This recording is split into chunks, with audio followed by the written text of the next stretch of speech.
오늘은 출애굽기 20장 1절에서 13절 제6계명 살인하지 말라 이 말씀으로 이렇게 말씀을 나누도록 하겠습니다.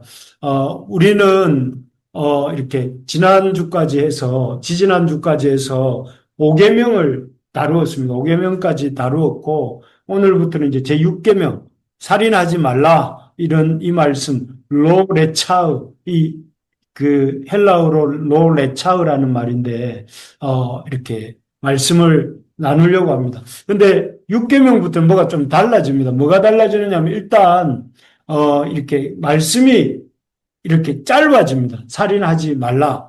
우리는 좀 그래도 6단어 정도 되지만 여기는 6계명이 그 히브리 말로는 딱 두 마디입니다. 그래서 어떻게 보면 이 살인하지 말라 이 말이 짧아질 뿐만 아니라 그리고 아주 그 본격적으로 어떻게 보면 사람과의 관계에 대해서 말을 합니다.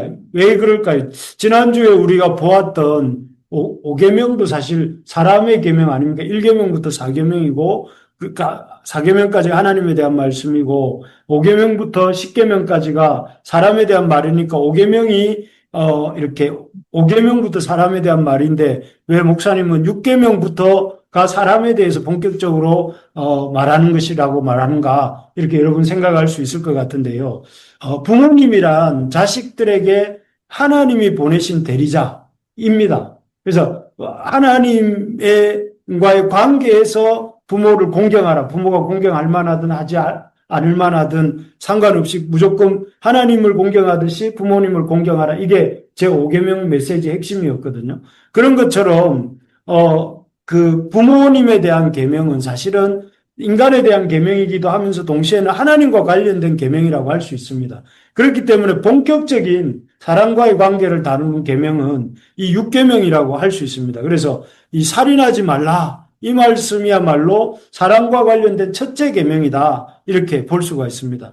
그런데 이 사람과 관련된 이 첫째 계명인 6계명은 우리가 약간 좀 친숙한 것 같기도 합니다. 왜냐하면 요즘 한참 뭐 동물보호, 동물 애완 동물을 많이 키우다 보니 그런 것도 있는 것 같은데 사람들이 동물보호나 또 베지테리안, 채식주의자 뭐 이런 운동이 있다 보니까 이런 생명 존중을 해야 된다 하는 생각이 있다 보니 살인하지 말라.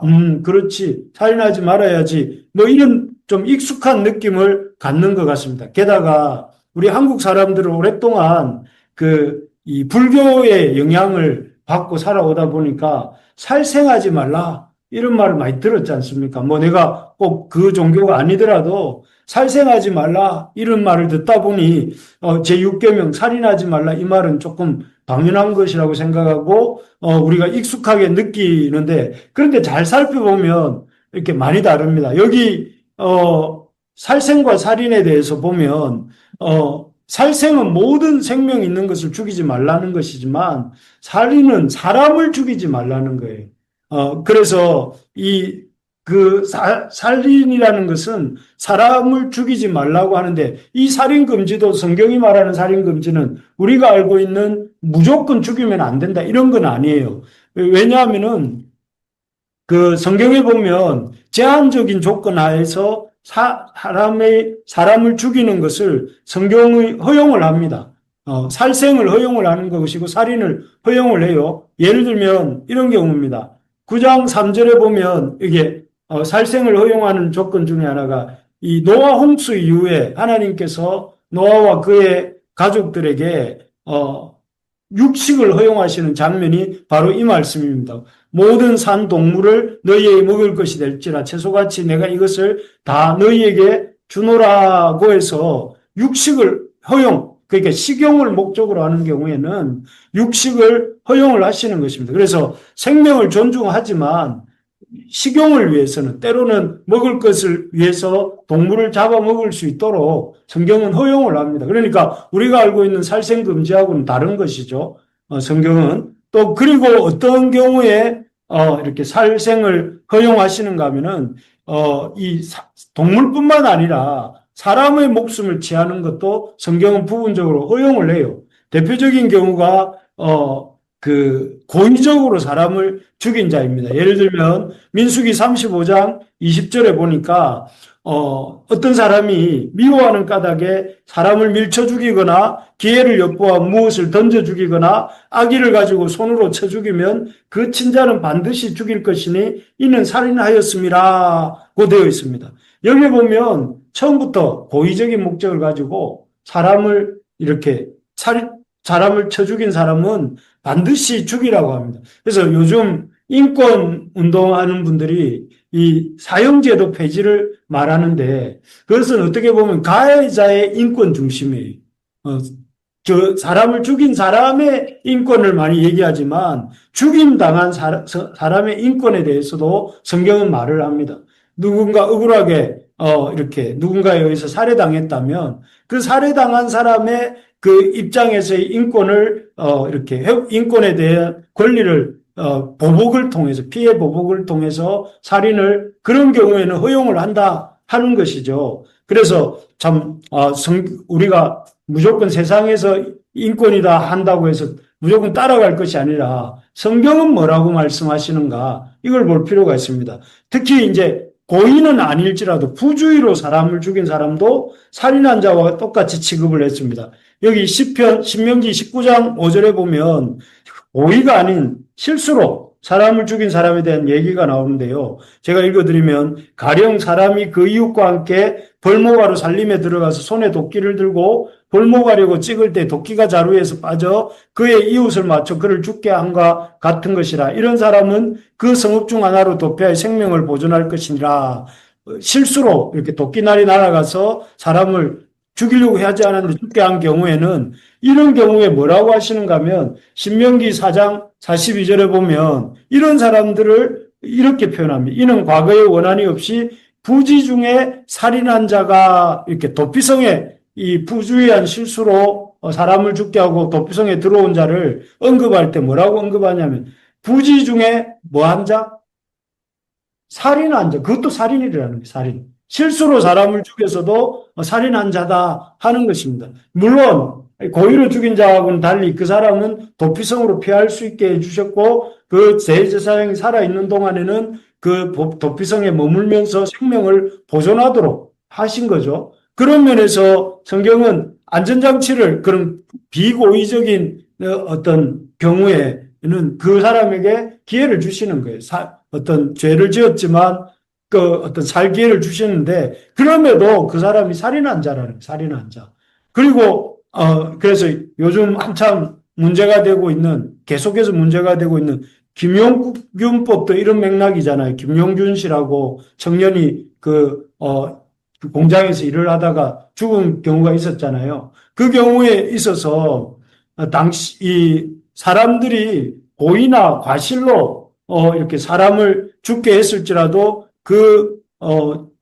사람을 죽게 한 그 기업주를 처벌하자는 내용이 김용균법이거든요. 그러니까 고의로 사람을 죽여도 안 된다는 거예요. 고의로.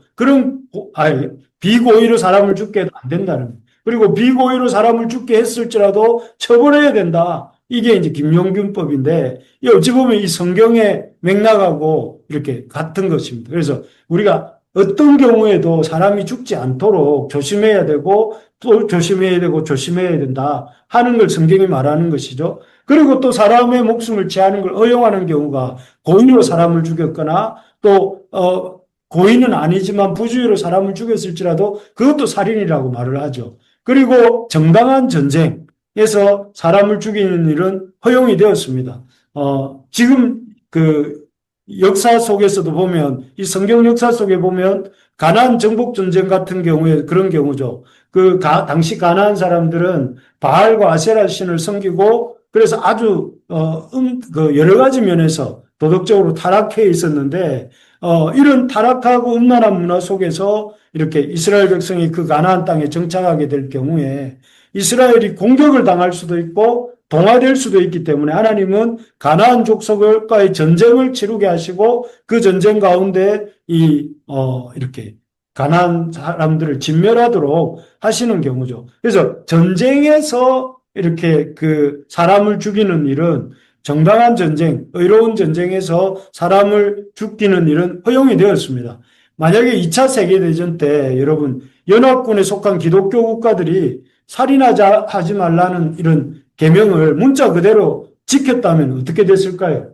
독일이나 일본이나 이탈리아 같은 나라가 전쟁에서 승리를 했다면 더 엄청난 어떤 인명피해가 또 어떤 문명의 후퇴가 일어났겠죠. 그런 경우에는 기독교인이라 할지라도 또 육계명을 지킨다 할지라도 그 전쟁에서 어떤 살인이 허용되는 이런 경우가 허용이 되었다는 것입니다. 그래서 한마디로 요즘 말하는 그 살생금지나 또는 인권 보호나 이런 거하고는 좀 다르다. 성경이 말하는 살인하지 말라는 것은 이런 그런 살생금지의 맥락에서 이해할 것은 아니다. 성경이 하나님께서 그러면 살인을 금하시는 이유는 무엇인가? 그것은 무엇보다 이게 하나님의 형상대로 인간이 만들어졌기 때문에 그렇습니다. 창세기 1장 26절, 27절 너무 잘 알죠. 1장 26절, 27절에 보면 하나님의 형상을 따라 사람을 만들었다는 얘기가 세 번이나 이렇게 반복됩니다. 그래서 사람을 하나님의 형상으로 지었다는 것은 사람이 하나님의 통치를 이렇게 드러내는 사람이라는 존재가 하나님이 세상을 지으셨고 세상을 다스리시는 분이시다 하는 것을 보여주는 존재가 사람이라는 거예요, 사람. 그래서 사람을 높이는 것이 하나님을 높이는 것이고 사람을 모독하는 것이 하나님을 모독하는 것이고 사람을 죽게 하는 것이 하나님의 생명을 무시하는 것이 된다 하는 것입니다. 그래서 사람을 죽이면 안 된다.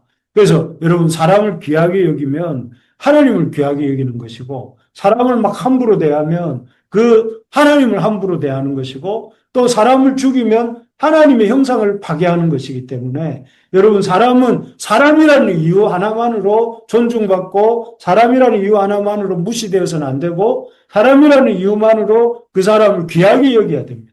그래서 기독교가 사람을 귀하게 여기는 이유는 사람이 동물 중에 가장 진화된 동물이라서가 아니라 하나님의 형상대로 지은 존재이기 때문에 하나님이 그 속에 계시는 존재이기 때문에 우리가 귀하게 여겨야 되는 것입니다. 그래서 여러분들이나 저도 어디를 가든지 함부로 사람을 대하지 마시기 바랍니다. 그 사람의 외모나 그 사람의 어떤 됨됨이나 뭐 이런 걸 보고 함부로 평가하고 또 정죄하거나 그럴 때 하나님도 우리를 그렇게 대하신다는 것을 기억하면서 사람을 귀하게 여겨야 됩니다. 그래서 하나님은 그렇게 사람을 함부로 대할 때 그 사람은 어떻게 하십니까? 대표적인 경우가 함부로 말고 고귀하게 여겨야 되는데 사람을 함부로 대했던 사람이 중에 한 명이 다윗입니다. 다윗이 어떻게 그랬습니까? 목사님 이렇게 생각할지 모르겠지만 여러분 다윗이 바세바를 범하고 우리아를 죽게 했잖아요. 그때 다윗이 어떻게 생각해요? 내가 왕이니까 그 예쁜 여자를 자기 유부녀임에도 불구하고 그것도 자기에게 충성하는 신하 우리아의 처라는 사실을 알았음에도 불구하고 범하잖아요. 범하고 난 뒤에 어떻게 그 사실을 덮어보려고 하다가 안 되니까 우리아를 전쟁터에서 가장 최전선에 내보내서 죽게 만들었어요. 이 행위가 뭡니까? 사람을 아주 이렇게 함부로 대한 거예요, 함부로. 우리아를 함부로 대한 그 일 때문에 여러분 어떻게 되죠? 다윗이 인생이 내리막길로 갑니다. 인생이 그 대단하던 다윗의 그 가문이 그 나라가 와르르 무너지기 시작해요. 다윗은 아들 압살롬이 반역을 일으키고 다윗은 아들에게 쫓겨서 도망을 가게 되고 또 아들끼리 서로 죽이는 일이 일어나게 되고 그렇게 됩니다. 이게 바로 사람을 함부로 대할 때 하나님이 사람을 함부로 대한 사람을 어떻게 하시는가를 보여주는 것이죠. 또 하나는 그 밑에 보면 열왕기상 21장 9절에 보면 아합입니다.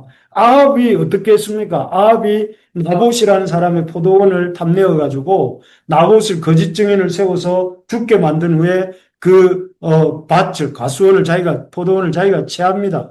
그럴 때 하나님이 그 아합의 나봇에 대한 행위를 보시고 뭐라고 말씀하셨는가 하면 여기 21장 19절에 보면 내가 죽이고 또 빼앗았느냐 하셨다 하고 그에게 이르기를 여호와의 말씀이 개들이 나봇의 피를 핥은 곳에서 개들이 내 피, 아합 왕이죠. 아합 왕의 피도 핥으리라 이렇게 말씀하셨어요. 그러니까 아합이 그 왕으로서 나봇을 함부로 대했잖아요.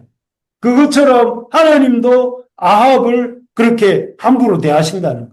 그래서 강조하는 것이 무엇이냐면은 인간은 하나님의 형상으로 만들어진 존재이다. 그렇기 때문에 인간을 함부로 대해서는 안 된다. 그래서 참 하나님 그가 왕일지라도 그가 신하의 생명을 함부로 대해서는 안 된다는 거예요. 그래서 여러분 우리가 명심할 것은 참 하나님의 형상으로 사람이라는 존재는 하나님의 형상으로 만들어진 존재이기 때문에 살인은 당연히 안 되고요. 살인해서는 절대로 안 되고 또 나이나 그 사람의 나이나 피부 색깔이나 성별이나 신분이나 그 사람의 학력이나 또는 빈부격차를 가지고 그 사람을 함부로 판단하거나 또는 이렇게 거칠게 다루어서는 절대 안 된다. 그래서 여러분 그런 마음을 가지시고 어딜 가든지 사람을 만나면 귀하게 여기셔야 됩니다. 귀하게 여기고 그 사람을 이렇게 하나님 보시듯이 잘 모시는 우리 부르심의 가족들이 되시기를 바랍니다. 그래서 사람을 참 이렇게 귀하게 여기는 것이 우리 기독교의 하나님을 믿는 하나님 백성에 마땅한 도리다. 그래서 첫 번째 계명을 뭐라 하셨습니까?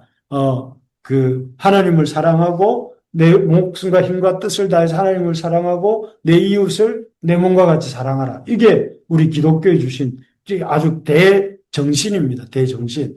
그런데 이렇게 얘기하면 맞지. 참 나봇이나 아합이나 다윗은 참 못된 사람이네. 어떻게 사람을 그렇게 죽였어? 이렇게 생각하고 우리는 살인하지 말라는 이 명령을 그렇게 잘 지키고 있는 것처럼 생각하기 쉽습니다. 그러나 성경은 여기서 더 나아가서 이렇게 말합니다. 그러면 과연 살인하지 말라가 사람을 죽이는 것만 진짜로 죽이는 것만 살인인가? 아합이 나봇을 죽인 것처럼 다윗이 우리아를 죽인 것처럼 그렇게 죽이는 것만 살인이라 하는가? 아니고 예수님이 다시 해석해 주시기를 마태복음 5장 21절에 보니까 뭐라고 하고 있습니까?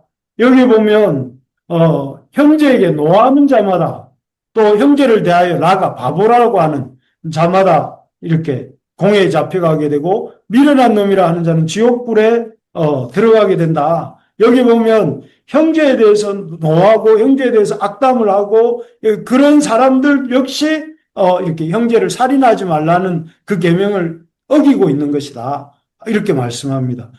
그래서 이 6계명은 구약의 버전으로 말하면 살인하지 말라가 되지만 신약의 버전으로 말하면 형제에 대해서 어떤 형제를 사랑하지 않는 것 이것이 바로 신약에서 말하는 살인하지 말라는 계명을 이렇게 재해석한 것이라 할 수 있겠습니다. 그래서 예수님이 말씀을 기초로 해서 그럼 우리는 어떻게 살인하지 말라라는 이 계명을 우리 삶 속에서 지킬 수 있는가 이걸 하고 이제 말씀을 정리하겠습니다. 6계명은 단순하게 사람을 해치지 말라 여기에서 더 나아가서 이런 뜻을 담고 있습니다. 첫째는 뭐라고 되어 있습니까? 함부로 형제에 대해서 함부로 말하지 않고 귀중히 여기는 것입니다. 마태복음 5장 22절 한 번 더 읽어드리면 이렇게 되어 있습니다. 나는 너희에게 이르노니 형제에게 노하는 자마다 심판을 받게 되고 형제를 대하여 나가라 하는 자는 공회에 잡혀가게 되고 미련한 놈이라 하는 자는 지옥불에 들어가게 되리라. 여기 보면 형제에 대해서 노하고 형제를 바보, 미련한 놈이라고 하는 것도 형제를 죽이는 것과 같다. 이렇게 말씀합니다. 그리고 왜 그게 예수님 너무 과대 해석하신 거 아닙니까? 형제한테 좀 이렇게 안 좋은 마음 가질 수도 있고, 이 바보야, 이렇게 말할 수도 있는데, 그걸 가지고 이렇게 살인하지 말라, 살인과 동급으로 말씀하는 것은 좀 예수님 너무 과장해서 해석하신 거 아닙니까? 이렇게 생각하지만, 사실 많은 경우에 있어서 살인의 시작이 어디서부터 되는지 아십니까, 여러분? 말에서부터 시작됩니다. 말에서. 그래서 90년대에 이 사람을 죽이고 무기징역을 살다가 탈옥한 이런 재수가 있었습니다. 신창원 들어봤습니까? 구창원 반대 신창원이 아니고 사람 이름입니다. 신창원. 이 사람은 전과 칠범이었는데 감옥에 갇혔다가 탈옥을 했습니다. 그래서 부산에 있는 교도소에 있다가 탈옥을 해가지고 무려 907일 동안 거의 3년 가까이를 잡히지 않고 도망을 다니면서 경찰의 포위망을 13번이나 이렇게 뚫어서 화제가 되었는데요. 그런데 이제 지금은 다행히 체포가 되어가지고 원래 무기징역이었는데 그 형량이 그 무기징역 플러스 징역 22년을 더 받았어요. 그래가지고 지금 옥살이를 하고 있는데, 그런데 이제 그때 신문에 보면 이런 기사가 있었어요. 이런 전과 7범의 무기수가 되게 된 신창원이 된 이유가 초등학교 5학년 때 담임 선생님이 신창원이 집이 가난해서 육성회비를 이렇게 육성회비라는 게 있었어요. 매달 내는 게 요즘은 초등학교 때 없지만 우리는 그런 게 있었는데 그 초등학교 5학년 선생님이 5학년짜리 신창원이한테 이렇게 말을 했다는 것입니다. 쌍놈의 새끼, 욕이 아닙니다. 그걸 옮깁니다. 쌍놈의 새끼야, 돈 안 가져왔는데 뭐하러 학교 와? 빨리 꺼져! 이렇게 말을 했답니다. 그 말을 한마디가 이 신창원을 전과자로 이렇게, 물론 그 말 때문만은 아니었겠지만 그 말이 계기가 되어서 삐뚤어진 마음이 심기게 되고 그의 이 청춘과 그의 영혼이 병들어가고 마침내 이 전과 7범의 탈옥수까지 되게 되었다 하는 것입니다. 이것처럼 분노에 찬 말은 또 어떤 악한 감정을 담아서 하는 말은 사람의 영혼을 죽입니다. 그래서 우리가 말로 다른 사람의 영혼을 죽이지 않도록 늘 역지사지하셔야 됩니다. 그래서 다른 사람들을 세워주는 말을 하려고 하는 것이 살인하지 말라는 말을 지키는 거예요. 다른 사람을 꼭 생명을 빼앗아야 죽이는 것이 아니라 말로 그 사람을 욕하고 그 사람을 비난하는 것이 그 사람을 죽이는 것입니다. 그렇기 때문에 여러분 늘 예쁜 말을 쓸 수 있도록 고운 말을 쓸 수 있도록 애를 써야 됩니다. 할 수 있는 대로 경어를 쓰십시오. 가족들에게도 그렇고 또 친구들끼리도 욕하지 않도록 요즘 너무 청년들도 그렇고 아이들도 그렇고 거친 말이 일상화되어 있는 걸 자주 보는데 여러분 적어도 우리 부르심의 가족들은 집에 가거든 깍듯하게 하시기 바랍니다. 남편에게, 아내에게, 자녀들에게, 부모님에게 여러분 말을 예쁘게 하십시오. 그게 살인하지 말라 이 말 속에 들어있는 예수님이 다시 해석해 주신 그런 뜻입니다. 그래서 여러분 이제부터는 우리 예쁘게 말합시다. 예쁘게 말하는 게 다른 게 아니라 거친 말 하지 마. 이 새끼야 라고 했던 그 신창원 선생님의 말이 한 영혼을 파괴하는 것처럼 우리가 그런 말을 입에 담지 않도록 그렇게 해야 되겠습니다. 둘째로 이렇게 보면 이웃을 향하여서 세워주는 말을 해야 되는 것이 살인하지 않는 것이라면 형제와 이웃을 적극적으로 사랑하는 것이 살인하지 않는 것입니다. 요한일서 3장 15절 16절을 보시면 이렇게 되어 있습니다. 그 형제를 미워하는 자마다 살인하는 자니 살인하는 자마다 영생이 그 속에 거하지 아니하는 것을 너희가 아는 바라. 그가 우리를 위하여 목숨을 버리셨으니 우리가 이로써 사랑을 알고 우리도 형제들을 위하여 목숨을 버리는 것이 마땅하니라. 여기 보면 15절에 형제를 미워하는 자마다 살인하는 자다 하고 이어서 또 16절에 보면 예수님을 목숨을 버려 우리를 사랑한 것처럼 우리도 그렇게 형제를 사랑해야 한다 이렇게 말씀합니다. 여기 보면 예수님이 형제에 대해서 나쁜 말을 안 하는 정도가 아니라 형제를 우리 목숨을 내어주기까지 적극적으로 사랑하라고 하십니다. 당신이 우리를 위해서 자기 목숨을 내어주신 것처럼 너희들도 내가 이렇게 너희들을 위해서 목숨을 준 것처럼 너희도 형제들을 위하여 목숨을 버리는 것이 마땅하다. 야, 정말 이 살인하지 않는다는 것은 그냥 단순하게 다른 사람을 안 죽이는 것이 아니라 우리가 다른 사람을 위하여 내 목숨을 주기까지 사랑하는 것이 살인하지 않는 것이다. 이렇게 말씀합니다. 우리가 다른 어떤 일보다 형제를 사랑하고 이웃을 사랑하는 일에 힘쓰는 우리가 되기를 바랍니다. 그래서 참 그 일이 내 인생의 가장 중요한 가치. 여러분 사랑하는 일이 내 삶의 어떤 일보다 중요한 것이 될 수 있도록. 그래서 사실 쉬운 일은 아니지만 예수님처럼 자기 목숨을 내어주는 것이 쉬운 일은 아니지만 여러분 우리가 그런 각오로 내 목숨을 내어줄 그런 각오로 내 전 재산을 내어줄 그런 각오로 형제를 사랑해야 된다.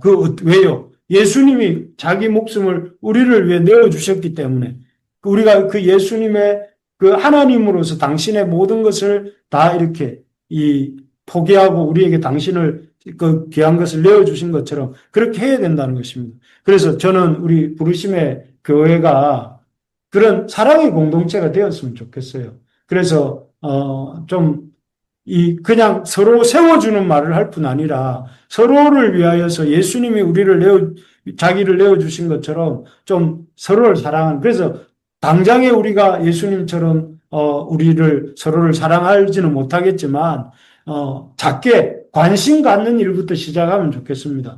그래서 여러분 형제 자매들을 만나거든 따뜻하게 격려해 주시고 또 물어보십시오. 요즘 기도 제목이 무엇인지, 어려운 일은 없는지, 또 참 필요한 것은 무엇인지, 내가 이렇게 뭐 도와줄 일은 없는지, 말이라도 이렇게 하면 안 되는데 말도 그렇게 하고 실제로 좀 도울 수 있으면 돕는 우리가 되기를 바랍니다. 그래서 좀 교회 오면 제가 주일날 시작하면서 서로 손을 한번 잡아보라는 것도 서로가 그렇게 스쳐가는 만남이 아니라 내가 너에게 의미가 있는 존재고 너가 내한테 의미가 있는 존재라는 것을 서로 이렇게 느껴보라고 그렇게 말씀드리고 있는데, 여러분 이제는 그렇게 손을 잡는 것뿐만 아니라 물어보는, 관심 갖는 일에서부터 서로 사랑하는 일을 했으면 좋겠습니다. 그래서 우리 청년들은 집사님들을 보면서 그냥 너무 어른이네 이렇게 생각하지 말고 집사님하고 좀 반갑게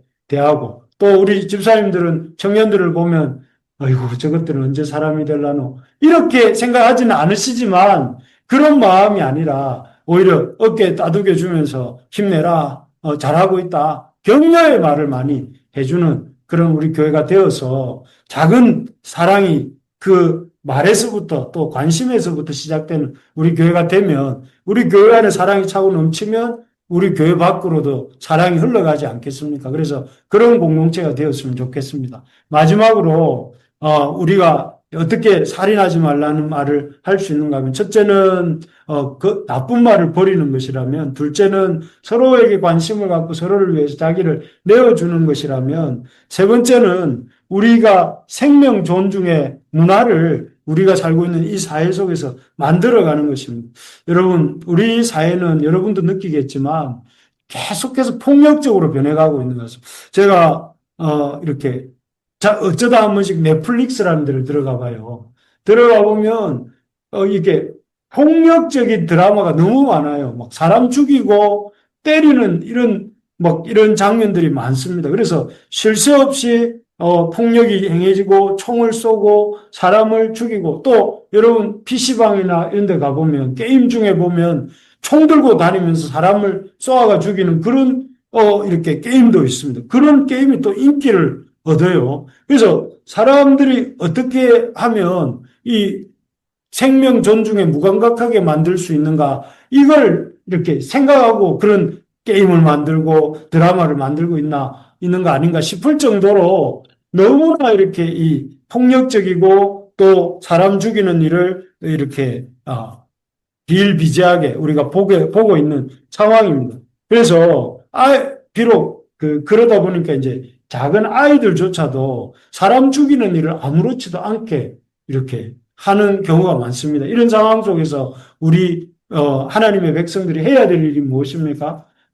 귀하게 여기는 것. 아까 말씀드렸죠. 함부로 하지 않는 것. 그리고 또 그 한 사람 한 사람을 격려하고 세우는 것. 그리고 그 사람들을 사랑하고 섬기는. 여러분, 우리가 이 교회에서 한 명의 영혼을 소중하게 여겨야 됩니다. 여러분, 교회 올 때 와서 보면 한 사람, 소외된 사람 없도록 이런 관심을 가져주셨으면 좋겠어요. 누가 소외되고 있는 것 같다 이러면 여러분 중에 누구라도 먼저 보시는 분이 다가가서 물어보고, 힘든 게 있느냐, 아픈 데 있느냐, 이렇게 물어보고, 또 교회에 잘 안 보이는 분이 계시면 그분에 대해서 또 이렇게 서로 물어보고, 그렇게 우리가 서로 관심을 갖고 돌보는 우리 모두가 되기를 바랍니다. 말씀을 맺겠습니다. 우리 오늘 말씀은 살인하지 말라 하는 이 말씀을 우리가 나누었습니다. 이 살인하지 말라는 이 말씀을 보면서 우리가 생각해야 될 것이 함부로 말하지 않고 귀중히 여기라 하는 것입니다. 두 번째로는 내 이웃을 그냥 미워하지 않는 정도가 아니라 적극적으로 사랑해야 되겠다 하는 것입니다. 그리고 세 번째로는 우리가 사람을 귀하게 여기는 생명 존중의 풍토를 우리가 몸담고 있는 교회에서 또 그리고 교회 바깥으로 그렇게 나아가서 한 사람 한 사람을 귀하게 여기는 그런 문화를 우리가 적극적으로 만들어가는 우리 부르심의 가족들 다 되시기를 바랍니다. 예.